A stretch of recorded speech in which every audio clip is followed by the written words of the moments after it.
કામરેજનું 84 ગામ, જ્યાં national highway 48 પરનો ટોલ બચાવવા માટે કોમર્શિયલ વાહનોએ ગામના રસ્તાઓને પોતાનો શોર્ટકટ બનાવી લીધો. તોતિંગ વાહનોના અવાજ અને ધૂળની ડમરીથી ગ્રામજનો ત્રાહિમામ પોકારી ઉઠ્યા હતા. રજૂઆતો ઘણી કરી, કલેક્ટરથી લઈને NHAIના અધિકારીઓ સુધી, પણ જ્યારે તંત્ર ઊંઘતું રહ્યું ત્યારે ગામ લોકોએ જાતે જ રસ્તો કાઢ્યો. ગામના રસ્તાઓને થતું નુકસાન રોકવા ગ્રામસભા મળી અને એક અનોખો નિર્ણય લેવાયો.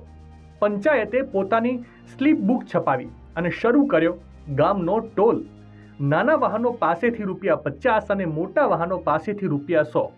હેતુ સ્પષ્ટ હતો, વાહનોને રોકવા અથવા તો નુકસાનીની ભરપાઈ કરવી. પૈસા પણ પંચાયતના બેંક ખાતામાં જમા કરવાનું નક્કી થયું. પણ કહેવાય છે ને કે ઈરાદો ભલે નેક હોય પણ રસ્તો કાયદેસર હોવો જોઈએ. માત્ર 5 જ દિવસમાં ફરિયાદ થઈ અને આ દેશી ટોલનાકું બંધ થઈ ગયું.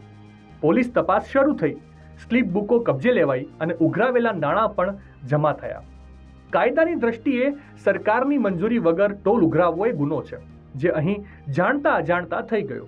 મીડિયામાં અહેવાલ આવતા અધિકારીઓ દોડતા તો થયા, પણ સવાલ એ છે કે જો ગ્રામજનોની રજૂઆત પહેલા જ સાંભળી લેવામાં આવી હોત તો શું પંચાયતે કાયદો હાથમાં લેવાની નોબત આવત?